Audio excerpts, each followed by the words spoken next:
in France. And I'm happy to present the work that has been done by all of the partners within this task. So when modeling genotype by environment interaction, there are different statistical approaches available. Typically, a very easy and straightforward approach is to start with a multi-trait approach, where the phenotypes observed in different environments are considered as being genetically different traits. So we only look at 2 different environments and calculate the genetic correlation between these 2. Another approach is to use a reactional model where the phenotype is described as a function of the continuous environment. And here we are interested in the reactionome of animals along the environmental values. So we are not just interested in single environments, so we are looking across a certain number of environments. Both of these approaches can easily be implemented in genomic prediction models very easily. So we just need to replace the traditional A matrix with a genomic relationship matrix, or you could also run a random regression model on the SNP genotypes. So in our group, in our task, we have worked on all of these models. And I'm going to present a multi-trait approach that has been run by Sophie. I will present results from the reactional model that Marlena has been working on, and myself, I have been working on genomic GxE models where we account for heterogeneous SNP variances. So I'll start off with the work of Sophie from Nidel. So she has been working on GxE for health traits in the Normand dairy cattle breed. She's working on somatic cell score and clinical mastitis. She has been using data from the routine genetic evaluation in France. Phenotypes used were yield deviations and the number of records for both traits. You can read them here, 1.4 million for somatic cell score and 850,000 records for clinical mastitis. The environmental descriptors that have been used in the studies were herd effects. The herd effects were obtained from the routine genetic evaluation. These herd effects were classified into 4 groups according to productivity level. So here the herd effects for milk yield were used. And a second environmental descriptor was used, sanitary status. So here the herd effects are classified for somatic cell score. And in this approach, one group is considered as one trait. So Sophie has run 4 trait models using the 4 groups, and she has used the sire model with yield deviation as phenotypes. And here just to give you an overview about the distribution of the herd effects, so the environmental descriptors in this analysis. So here you can see the distribution for milk yield for 305 days for the 4 groups. And over here is the distribution of the cell counts for the 4 different groups. Coming to the results, as I said in the introduction, we usually look at the genetic correlation between the groups in a multi-trait approach. And you can see the numbers here in these 2 tables when we use milk herd effects as environmental descriptors, and here on this table when we use the somatic cell score herd effects. And a quick look at the table, you can see that all the correlations are higher than 0.923 when we use milk yield effects, and all of the correlations are higher than 0.891 when somatic cell score herd effects were used to group the data. So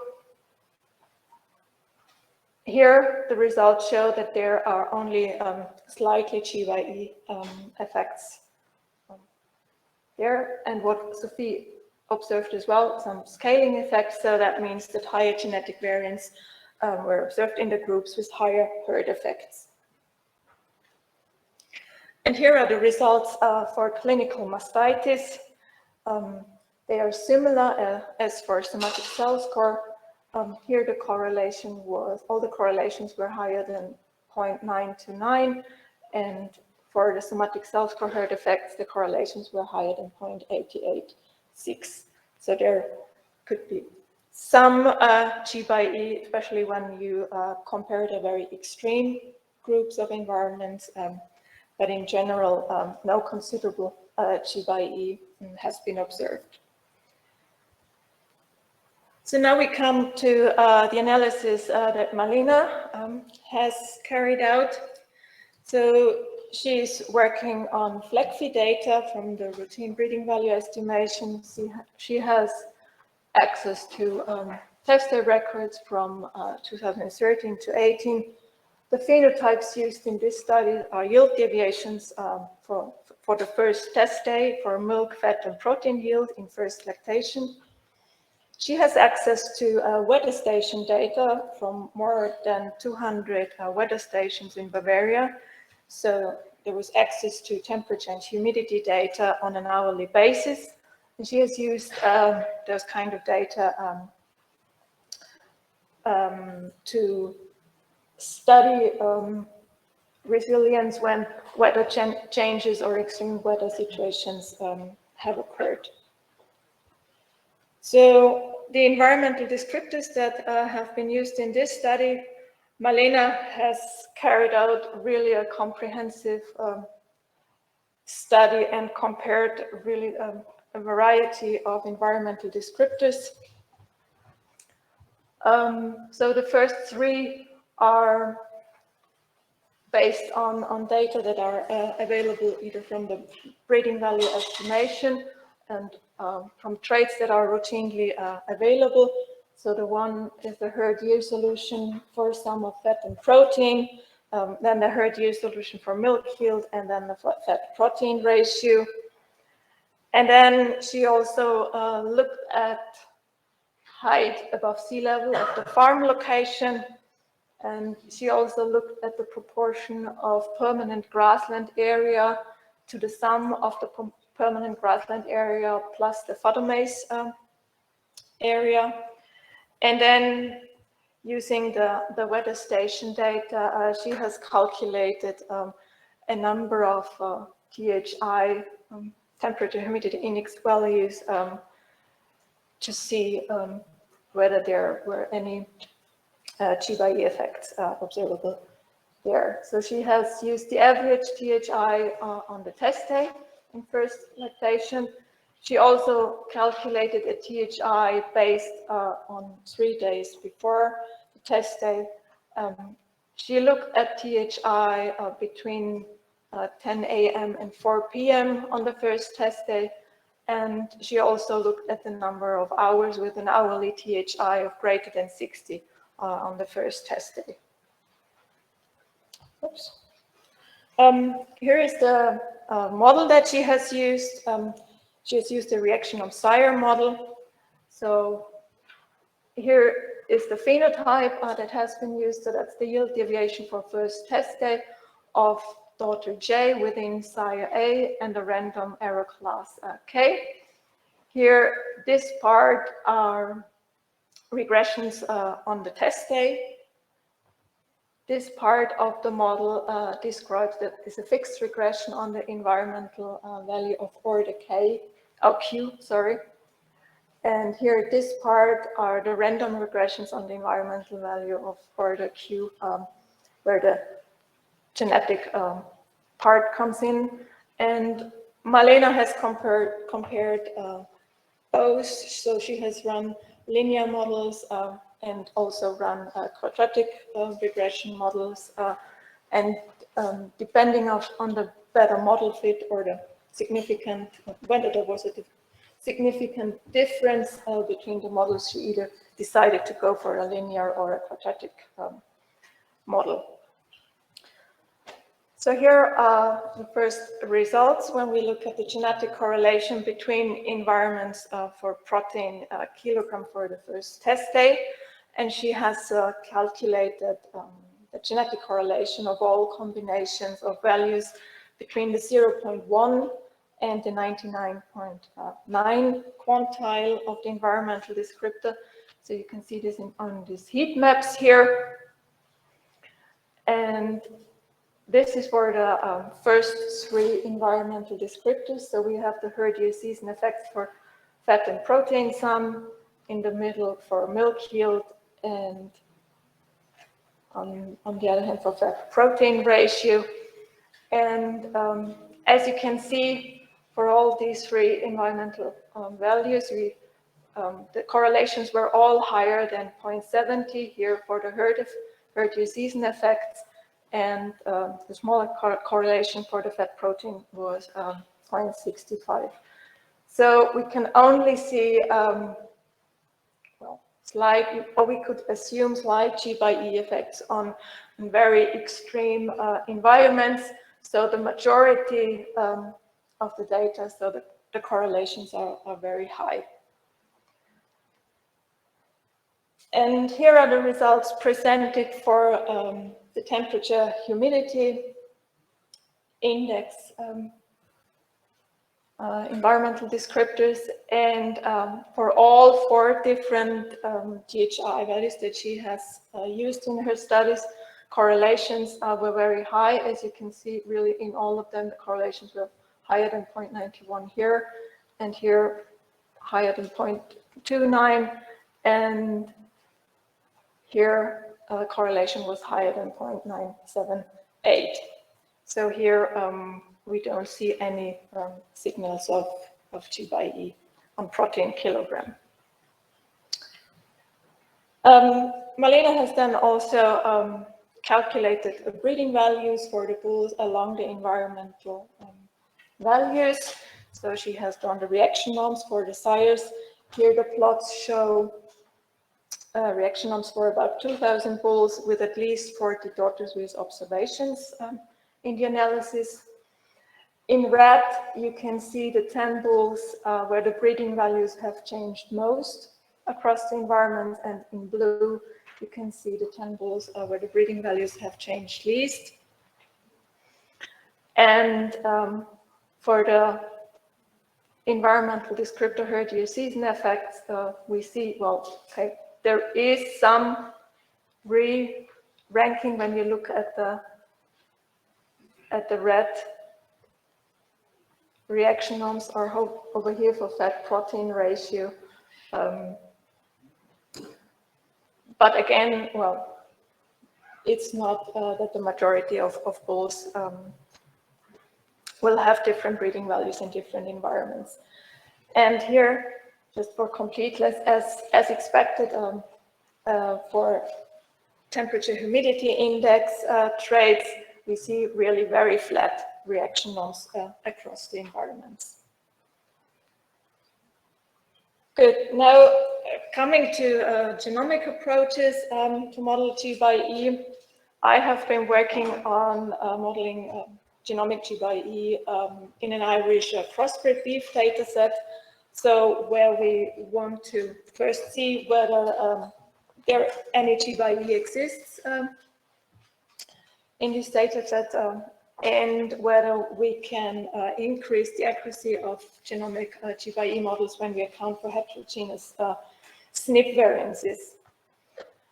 I have said before that genomic models can, or GxE can be very easily implemented in genomic models by just replacing the relationship matrix. And then we could do a GREML or a random regression REML on the SNP genotypes, and both of those models are equivalent in terms of their assumption of the SNP variance. Both of them assume homogeneous covariance. But since certain regions in the genome actually may harbor any QTL, so this assumption is violated. So in our task within the GenTORE project then was to develop an analysis protocol to allow for heterogeneous SNP variances based on readily available software packages. We have tested this approach in simulated data where we see a slight increase in accuracy of GBVs, and we now apply it to a real data set of an Irish crossbred beef data set. The trait that we are working on here is HH slaughter. HH slaughter is a new trait at ICPF they are currently working on to get it implemented in routine genetic evaluation. HH slaughter is an interesting trait when it comes to efficiency and also environmental impact. Here you see the distribution of the trait in my data set. So the mean HH slaughter was around 734 days. I have been working with 14,600 HD genotype bull steers and heifers.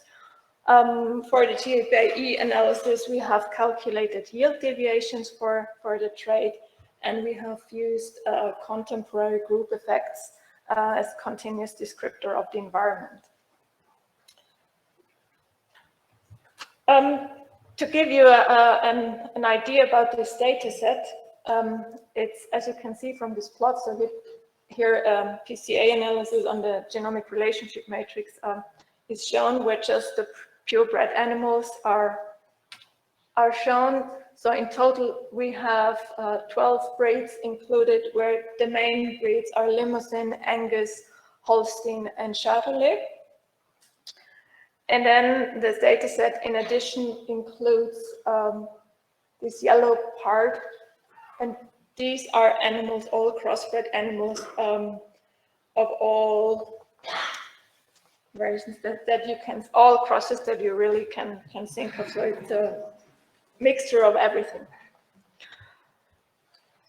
So in our approach to make the SNP covariance heterogeneous, so we suggest to do this by a weighing procedure.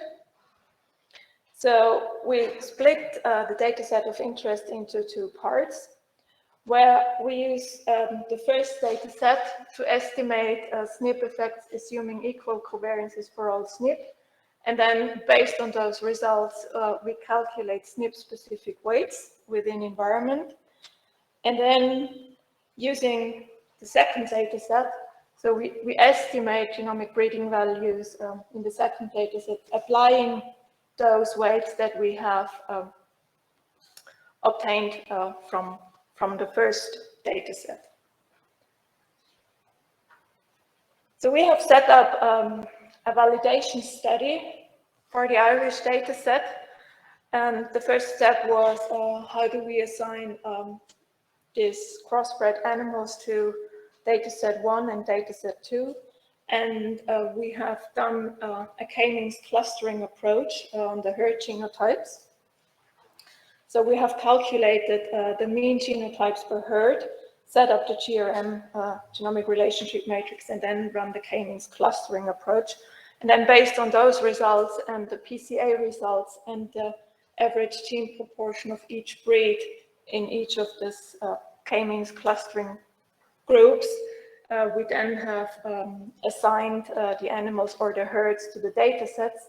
So we wanted to have animals of the main breeds included in dataset 1. And of course, we wanted to have the main breeds included in dataset 2 as well, and also have those in the validation set. So for step 1, we had 5,300 animals, and in dataset 2, we have carried out a 7-fold cross-validation where we had between 7,500 and 8,800 animals in the training set, and between 560 and 1,800 animals in the validation set. The model that we have used in dataset 1, so we have run a reaction norm model using MTG2 that looks like this. So here we have an intercept. Q is a matrix holding the squared environmental values, and beta 1 is a regression coefficient for a quadratic regression. So based on the results of this reactional model, so based on the breeding values for intercept and the quadratic regression coefficient, we have backsolve SNP effects and then use those SNP effects to calculate the weights as 2pq alpha. In the second step, in the second model, we then have run a SNP-lab model implemented in the MixLab software package. And here we run the following model. Here we have the intercept. Z is a matrix holding the genotypes, and beta 0 are the SNP effects for the intercept. Q is a matrix holding the environmental values, so the coefficients from S1. So here we bring the environment into the model. Z are the genotypes again, and here are the SNP effects for the quadratic regression. And then how do we apply the weights in this model? As said before, so the weights are calculated as 2pq alpha, and then we apply the weights on the genetic covariance matrix between the intercept and the quadratic regression coefficient. That's G, so that's what we have observed from the first step. And the accuracy of the genomic breeding values is calculated then as the correlation between yield deviations and GBVs divided by the square root of the heritability. And here you see results of dataset 1, where we look at the genetic correlations between the environments for HH slaughter. We don't have to look at all these numbers, but they're similar anyway. So I have calculated the genetic correlation between each 50th environmental descriptor.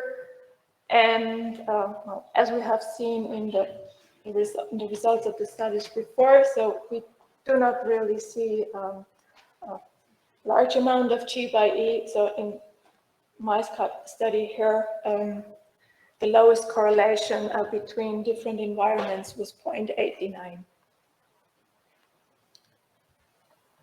So here are results for dataset 2, where we look at the accuracy of genomic prediction across environments. When we look at the accuracy, what we have done is we have grouped the environment into 3 environments. So I have done this according to quantiles. So I'm looking at lower 20% quantile, then 20% until 80%, and then higher than 80% quantiles. And then I calculate the accuracy for this group of environments. And to compare our approach allowing for heterogeneous variances, we have run an analysis with homogeneous SNP variances, and you see the results here. So we get an accuracy of 0.387 for environment 1, 0.35 for environment 2, and 0.24 for environment 3. Generally, these are the first genomic results for HH slaughter. So that's a nice result. So accuracies are not too bad. So genomic tools could be an interesting approach for improving HH slaughter. And now when we look at the accuracies for the heterogeneous SNP variances run, we see that they're in all environments, they're slightly lower or equal for the second environment. Here they're a little bit lower, and here they're a little bit lower as well. So to sum up, I have presented results of GxE studies in 3 different populations. Sophie has been working on Normand cattle for health traits, and she sees that there are scaling effects for somatic cell score and clinical mastitis, but in general, the correlations between the groups of environments were very high. Malena has been working on FLAG-fee data. She has found no considerable GxE for production traits for really a large number of environmental descriptors. And I've been working on the Irish crossbred beef dataset. And also here we see high correlations across environments for the trait age at slaughter. The genomic GxE model, including heterogeneous SNP variances, did not improve the predictions here in this data set, but we are currently testing the approach in another data set where the population is more homogeneous and not a mixture like the Irish data set. Okay, thank you very much.